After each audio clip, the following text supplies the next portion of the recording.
Connecticut, the average annual cost to bring your toddler to a quality child care center is about $16,000 a year. That's what it is around the country. Some places more, some places a little less. A lot of money. It's $16,000 after taxes, after you pay your taxes. So the average two-parent family with two young kids spends 26% of their income on child care every year. My Build Back Better plan is going to change that. It's going to cut the cost of child care for most Connecticut families literally in half. No middle-class family will pay more than 7% of their income on child care. None, period. And that's going to help parents get back into the workforce and make ends meet. Or maybe care for that. We have to do the same. I'm not going to talk about it today, but the other piece of it you all know, it deals with elder care. You got 80,000 people waiting to qualify under Medicaid, and there's no spaces. We can afford to do this. But at any rate, we also have to provide businesses with tax credits to build on-site care facilities. Look, you in the legislature were way ahead of the curve. You decided that for people working in the legislature, there should be a place for their children. Well, you know, what we want to do is make sure that we encourage businesses to do the same, to get a significant tax cut, to be able, if they have an on-site facility, to take care of their workers' children when they show up. So you go to work with your child, and you have a serious facility on-site. Well, studies show that when you have on-site care for a children's center, businesses, the business itself, have less employee turnover, less absenteeism, and higher productivity. I can show you all those studies. It's real.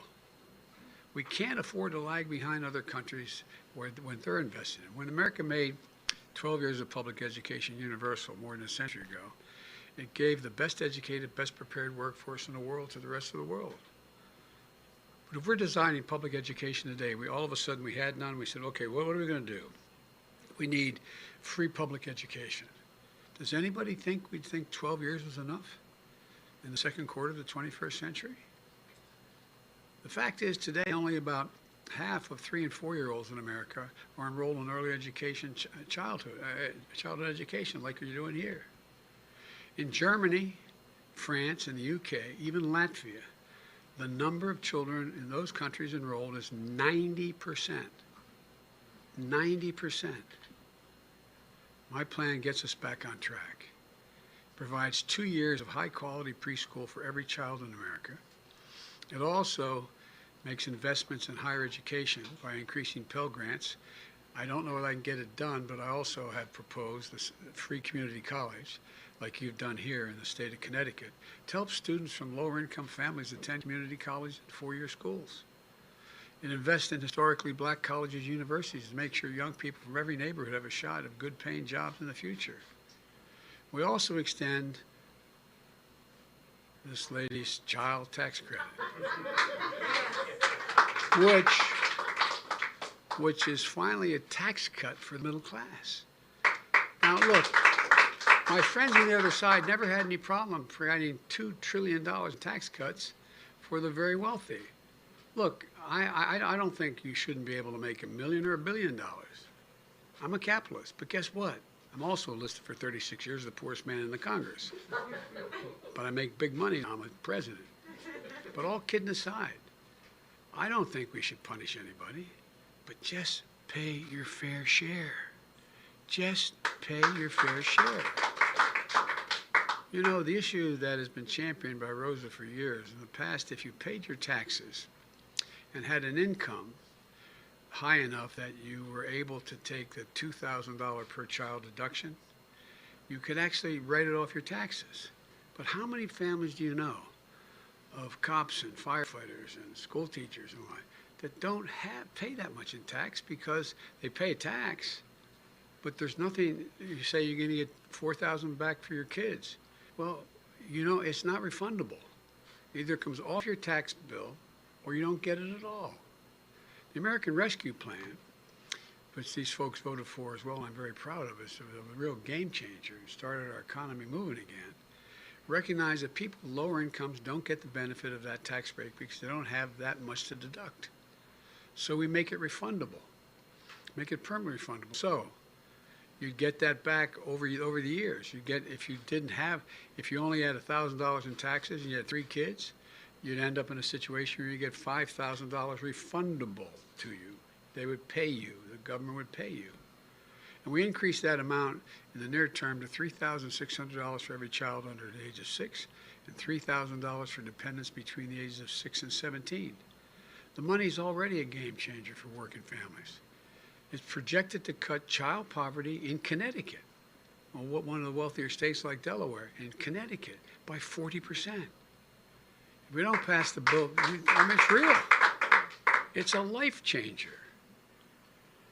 The Build Back Better Act says that you get the first half of it paid to you, and then the second half you get paid on a monthly basis.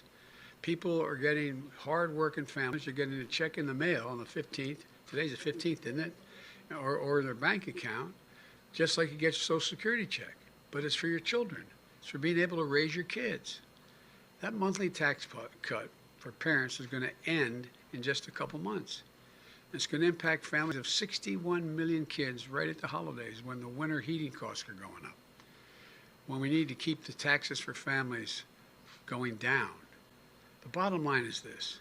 When you give working families a break, we're not just raising their quality of life, we're positioning our country to compete in the future.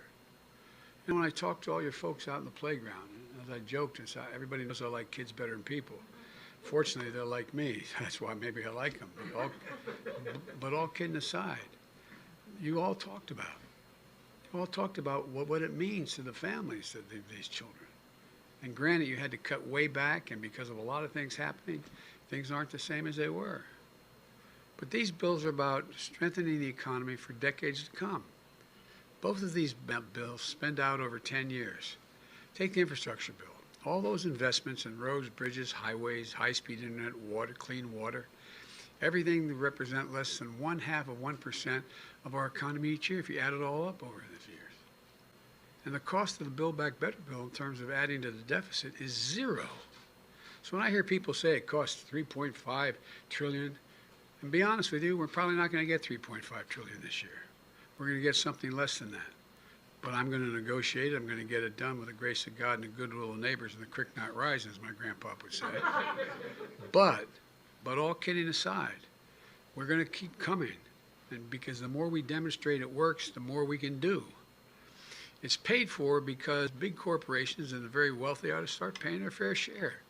Let me be clear. Nobody, since I got elected, and when I was campaigning, nobody who makes under $400,000 a year, which is a lot of money, will see their taxes go up one single penny. Nobody. Not one. That's why in the highway bill, I didn't add gas tax. So I keep that commitment. In fact, this plan cuts taxes for working people. There's no reason why, as I said, billionaires should pay a lower tax rate, literally a lower tax rate, than a school teacher and a firefighter, a couple. So that's what's happening now. It isn't right that 55 of our Fortune 400 companies, the largest companies in America, last year, 55 of the Fortune 500 paid zero in taxes. And they made $40 billion in profit. I'm glad they made a profit. Keep people employed. I mean that sincerely. But pay your fair share. Just pay a decent portion of what we lay out in this piece of legislation. And by the way, I've had a number of Fortune 500 companies come to me and say, you're right. We can pay a higher tax than we're paying now. Because they understand the impact if we don't invest like we have to on their long-term health and well-being. This needs to change. Working folks understand it. That's why, despite the attacks and misinformation, my plan still has the overwhelming support of the American people when they're told what's in it.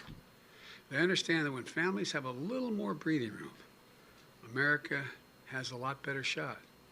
My dad used to say, for real, my dad was a well-read, well-bred man who was regretted his whole life he never got a chance to go to college. And he worked like heck. He'd always come home for dinner and then go back to work. And I remember we lived in a four-bedroom split-level home with 4 kids and a grandpa. And you know, my bed was against the wall where my parents' bed was against the adjacent wall. I remember one night, I could tell my dad was just so restless. I was in high school. The next morning I asked my mom, I said, "What's the matter with Dad, Mom?" She said, "Well, honey, his company just told him they're going to do away with health insurance.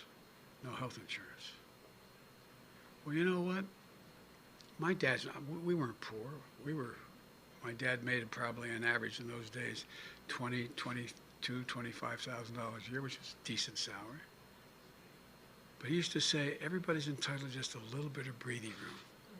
Just a little bit. A little bit of breathing room. You know, they know this is about dignity and respect. It's about building this economy from the bottom up and the middle out.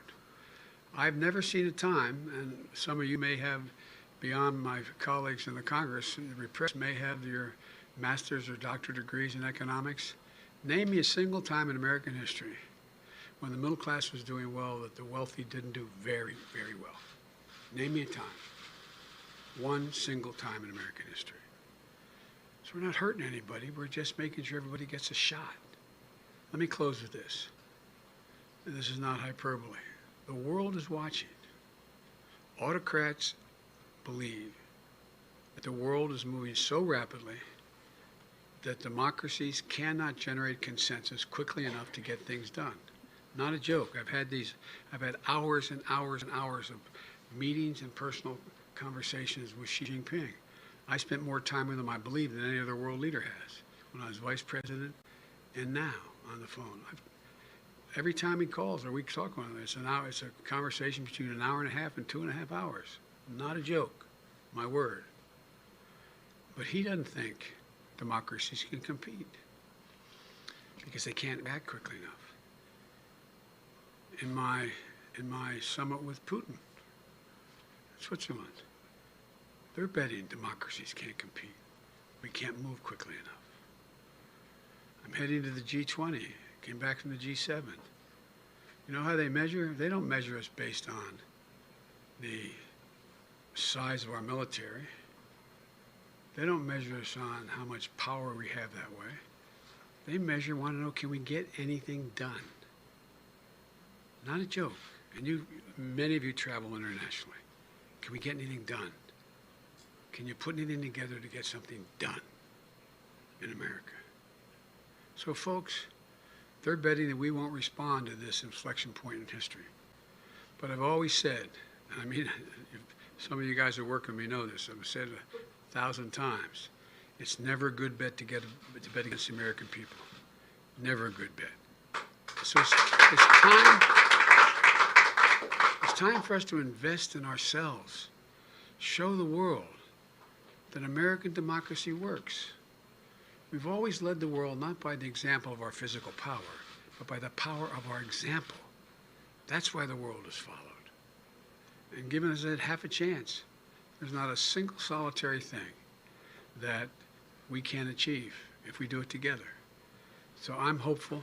There's a lot of questions the press is going to want to ask me, I know, about how are the negotiations going and how we're going to get this done and so on. Well, I told you before what my neurosurgeon years ago said when I had that aneurysm. He said, your problem, and I was then a senator, your problem, Senator, is you're a congenital optimist. But I'm convinced we're going to get this done. I'm convinced we're going to get it done. We're not going to get $3.5 trillion. We'll get less than that, but we're going to get it. And we're going to come back and get the rest. So I want to thank you all, and God bless you. And I know you're asking about President Clinton. I've been exchanging calls. He seems to be, God willing, doing well. And so when I talk to him, I'll let you all know. But in the meantime, thank you for taking the time to be here. And I say this again, the press heard me say it, for all you elected officials, it's like a busman's holiday for you. Come to have to listen to another politician speak. But I am really, and I mean this without exception, I'm so proud to be associated with each one of you.